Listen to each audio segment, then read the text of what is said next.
आप सभी को मेरा मैत्रीपूर्ण नमो बुद्धाय जय भीम। मैं आप सभी का स्वागत करता हूँ अपने इस YouTube चैनल में जिसका नाम है एक कदम बुद्ध के धम्म की ओर। ये मैं आशा करता हूँ कि आप सब लोग कुशल मंगल होंगे और इससे पहले प्रसारित जो वीडियोज़ है बुद्ध और उनके धम्म और प्रासंगिक में आप सभी ने देखे होंगे। बुद्ध और उनका धम्म इस क्रमिक श्रृंखला का ये 13वां भाग है जिसमें हम जानेंगे सिद्धार्थ का संघ में प्रवेश, जो शाक्य संघ है उनमें प्रवेश और शाक्य संघ के साथ में संघर्ष। ये जो दोनों भाग आज हम यहाँ पे समझने की कोशिश करते हैं। तो जब सिद्धार्थ 20 वर्ष का हो चुका तब क्या होता था कि शाक्यों का एक संघ होता था और उनकी जो सभाएं हैं वो संताघार नामक एक कार्यालय में होती थी और वो जो कार्यालय है उनका वो कपिलवस्तु में स्थित था। तब 20 वर्ष के होने के पश्चात शुद्धोधन को ऐसा लगा कि अभी ये उपयुक्त समय है जब सिद्धार्थ का संघ में एक सदस्य के रूप में प्रवेश होना चाहिए। तो उसने पुरोहित को कहकर संघ की सभा बुलाने को कहा। तो संघ की सभा बुलाई गई। उसमें पुरोहित ने एक प्रस्ताव रखा। तो उस प्रस्ताव के बारे में वहाँ के जो सेनापति है तो वो उठे, उन्होंने बोला कि सिद्धार्थ जो है शुद्धोधन के जो पुत्र है वो अभी 20 वर्ष के हो चुके हैं। तो नियमानुसार मैं एक यहाँ पे प्रस्ताव रखता हूँ कि उनको हमारे जो शाक्य संघ है इसका सदस्य मनोनीत किया जाए, उनको सदस्य के रूप में स्वीकृत किया जाए। तो फिर 3 बार ये प्रस्ताव रखा गया। संघ में कोई भी बात जो है बिना प्रस्ताव रखे और उसको 3 बार सम्मत किए बगैर कोई भी प्रस्ताव, कोई भी निर्णय की अमल बजावनी नहीं की जा सकती थी। तो इस प्रकार सिद्धार्थ संघ का सदस्य बने। सदस्य बनने के बाद में पुरोहित ने सिद्धार्थ को पूछा कि आपको पता है कौन सी चीज़ें हैं जो संघ के सदस्य की, क्या नियम है, क्या कर्तव्य है। तो सिद्धार्थ बोला मुझे तो उसके बारे में पूरी जानकारी नहीं है, लेकिन मैं जानकारी लेने के लिए उत्सुक हूँ।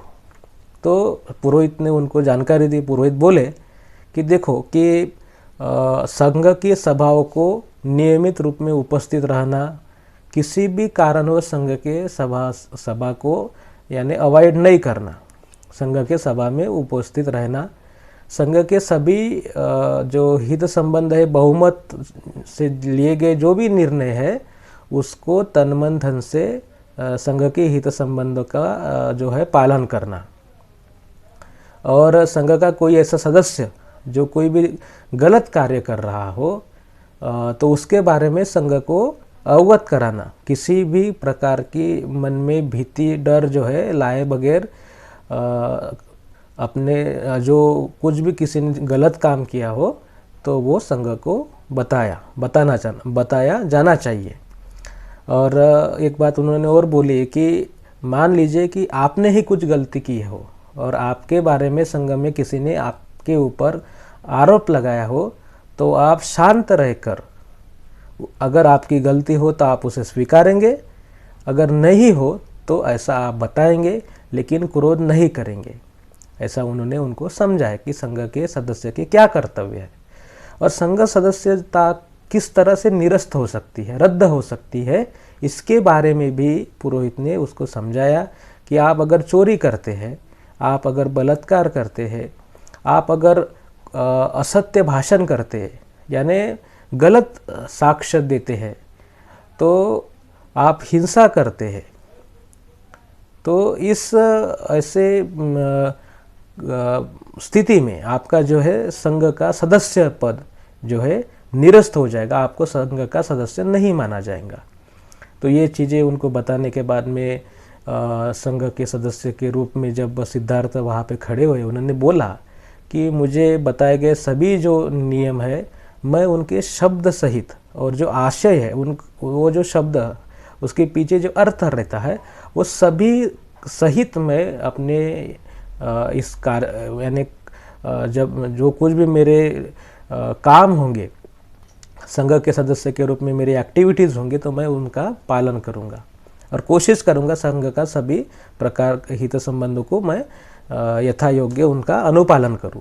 तो इस तरह से संघ में शाक्य संघ में सिद्धार्थ का प्रवेश हुआ और यानी 20 साल में वो संघ में सदस्य बन गया। फिर 8 साल गुजर गए। 8 साल में जो सिद्धार्थ है वो जितनी अहमियत उसके खुद के काम को देता था उतनी ही अहमियत वो संघ के काम को भी देता था। लेकिन अभी क्या हुआ, अभी ऐसे कुछ घटनाएं घटित हो गई जिसके कारण सिद्धार्थ के जीवन में एक नया मोड़ आ गया। तो ये कौन सी घटना है, तो वो भी अपने को अभी देखनी है। शाक्य संघ के साथ में संघर्ष। एंड देखिए शाक्य, वो तो एक सिद्धार्थ एक शाक्य था और तो क्या हो गया ऐसा कि उसके साथ में संघर्ष हो गया। शाक्य का जो संघ है और सिद्धार्थ है, इनके बीच में टकराव क्यों हुआ? तो बात ऐसी हुई कि शाक्य और कोलिय, ये जो दो लोग हैं अलग अलग, जब दो राज्य है उनके दो लोग हैं, तो इनके बीच में एक रोहिणी नाम की नदी बहती थी। तो शाक्य और कोलिय जो है उसी नदी के पानी से जो है सिंचाई करके अपने खेत जोतते थे।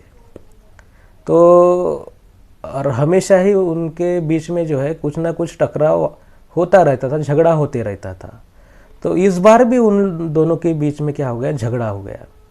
तो झगड़ा होने के बाद में दोनों को यानी शाक्यों को और कोलियों को भी ऐसा लगा कि ये जो हमेशा हमेशा झगड़े जो होते हैं, तो हमें क्या करना चाहिए, ये युद्ध करके जो है ना ये जो समस्या का है ना, समस्या मिटा देनी चाहिए, ऐसा उन दोनों को ही लगा। तो इसी कारणवश जो सेनापति है उन्होंने शाक्य की सभा बुलाई कि हम क्या करें, यानी जो मैंने बोला ना कि कोई भी प्रस्ताव हो संघ के बहुमत के लिए गए निर्णय से ही उसकी अमल बजावनी हो सकती थी। तो शाक्य ने के जो सेनापति है उन्होंने सभा बुलाई और उन्होंने बताया कि भाई ऐसे ऐसी स्थिति हो गई, हमारे लोगों पर हमला किया गया, तो मैं चाहता हूँ कि इनको जो है एक सबक सिखाया जाए, इनके खिलाफ युद्ध की घोषणा की जाए। तो मैं ये प्रस्ताव संघ के यहाँ पे मत यानी उनके निर्णय के लिए मत के लिए रखता हूँ। तो जो भी इसके विरोध में होगा तो वो बोले, अपनी बात रखे। सिद्धार्थ खड़े हो गए। सिद्धार्थ ने ये उनके यानी उनको तो पता ही था कि सभा किस लिए बुलाई गई है। तो देखिए यानी उनके जो सिद्धार्थ के मन में एक इतनी बड़ी दुविधा निर्माण हो गई।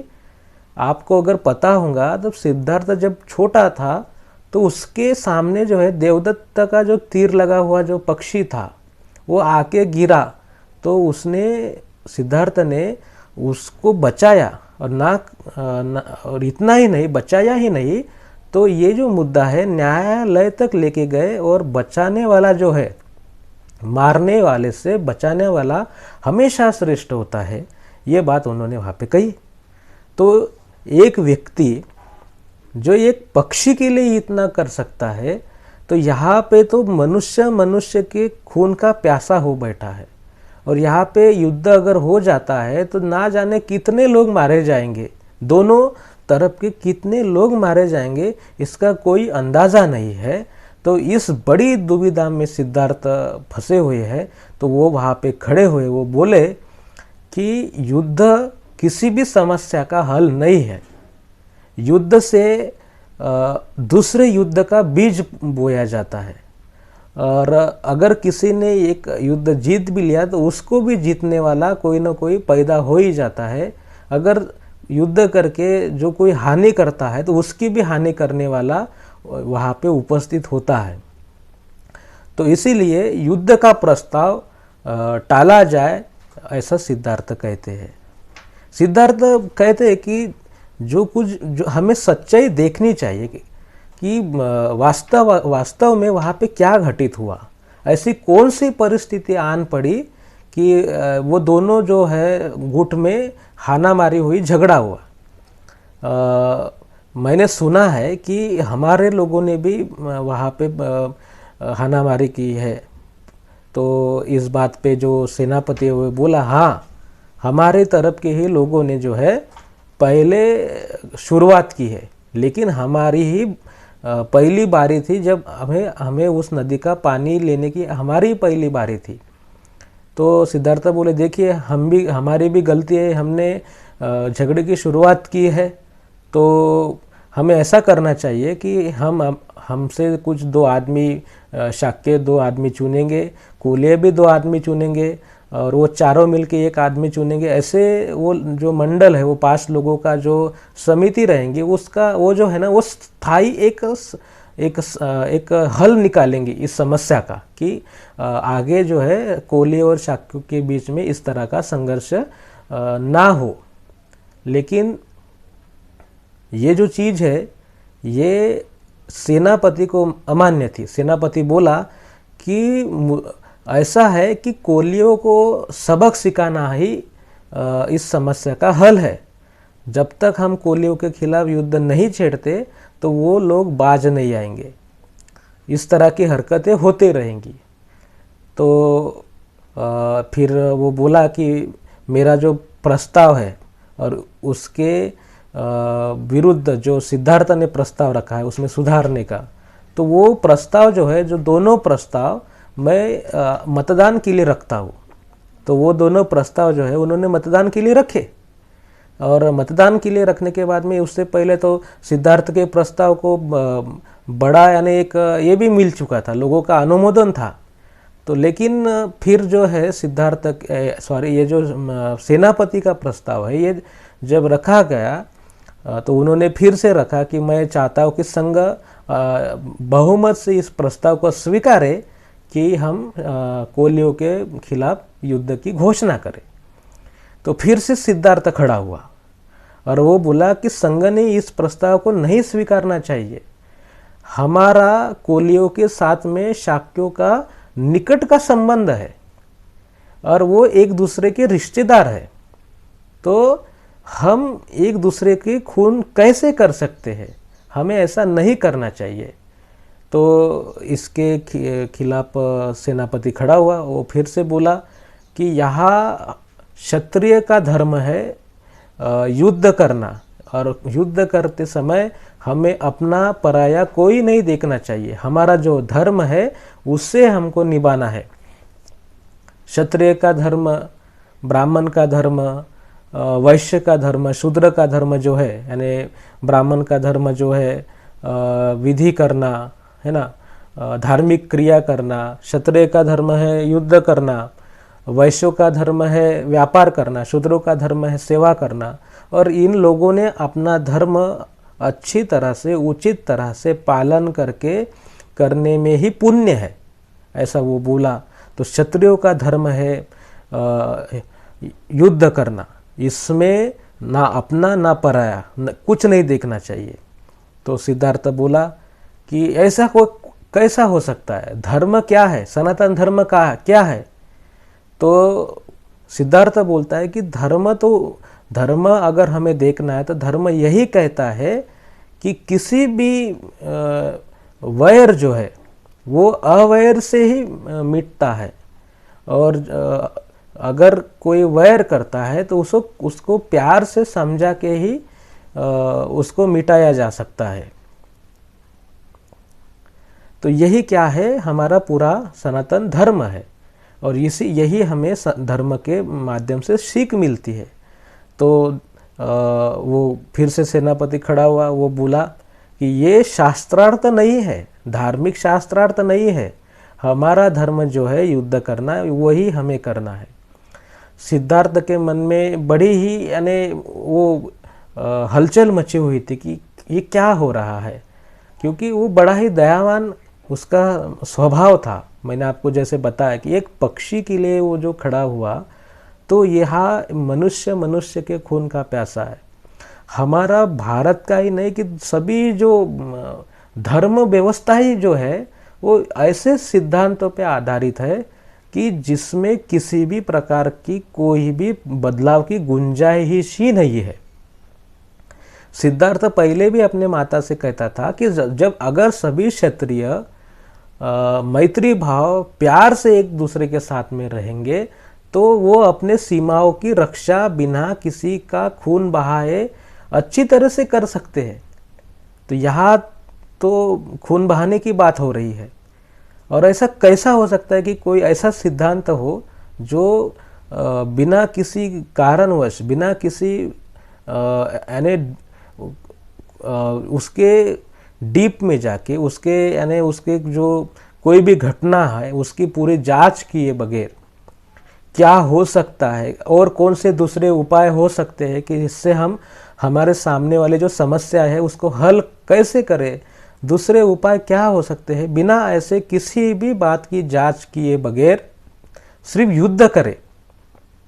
और हमने देखा है कि पहले ऐसे ही होता था, सिर्फ युद्ध से ही उसका हल निकाला जाता था।